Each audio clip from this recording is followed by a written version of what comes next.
We'd like to make sure that our walls and our attics are as efficient as possible. So let's go up here. Okay. You'll notice the insulation up in the top here, over top of the top plate of the wall. In the old days, we had these really low slope roofs, which meant we couldn't get a lot of insulation. And the outside of the wall, the coldest part, actually stayed cold.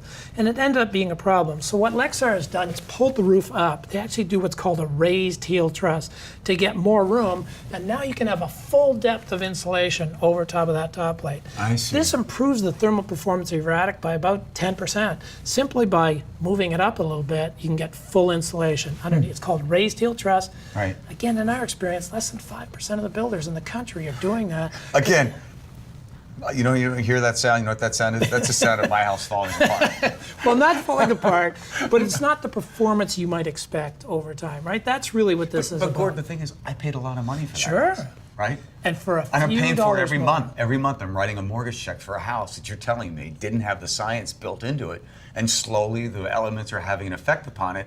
And it's destroying the value of the home. Destroying the value, and you don't get the comfort that you expect. You don't get the performance Right. that when you think about it. My energy bills. When you think your energy bill isn't something you think about before you buy the house. It's the first month you go, oh my God, I had no idea this was going to be that expensive. Right. And it's these kinds of elements. So that the make the raised difference. truss with that little extra 2x4 in there. Yes, exactly. Moving that up to get a 12-inch space Yeah, under there. it's brilliant. Yeah, it's very simple. Yeah. And here's the next level. If All we right. go to this side. So now we think about improving the performance of our walls Okay. overall. Historically, we went from 2x4 to 2x6. What's next? 2x8, 2x10. Walls are going to get thicker and thicker.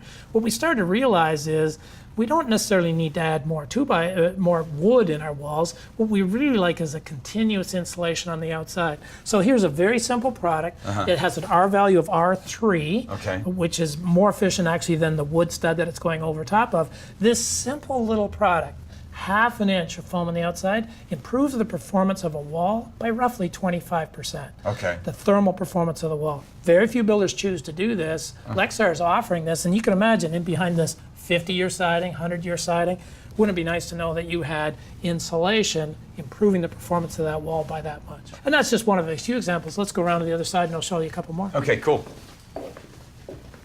All right, Gord, what do you got now? Well, so John, we'd sort of started that conversation about insulation, and Yeah. often what's lost sight of is what's in behind that wall. And it's really important in insulation to make sure that it's not jammed into the cavity.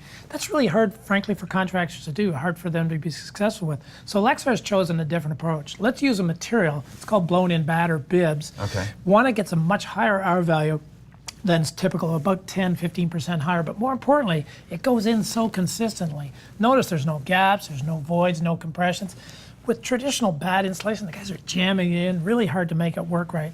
This really gives the opportunity for a contractor to be successful with it. So much higher R value, very consistent of that insulation value. So you really get the true performance. Notice down here too, that around things like electrical outlets, totally clean, neat and tidy, really no loss of energy. Use that word earlier about wasting energy. Right. Don't want to be wasting energy.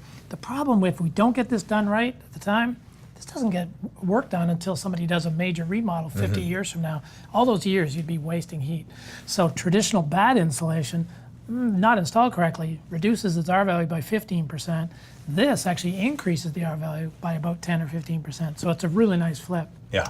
And then going a little bit further, we're quite excited as a building scientist to see Lexar taking on another approach called Flash and Bat. They use a high-density spray foam, Okay. which has a couple of important qualities. It is incredibly airtight, and it has some structural to it as well. So when it adheres to the side, it kind of firms up the wall and creates a total air seal inside the wall. No chance of moisture, bugs, anything getting in the wall. Okay. And then they would top it up with, so they'll spray 2-3 inches of that and then top it up with traditional bat insulation.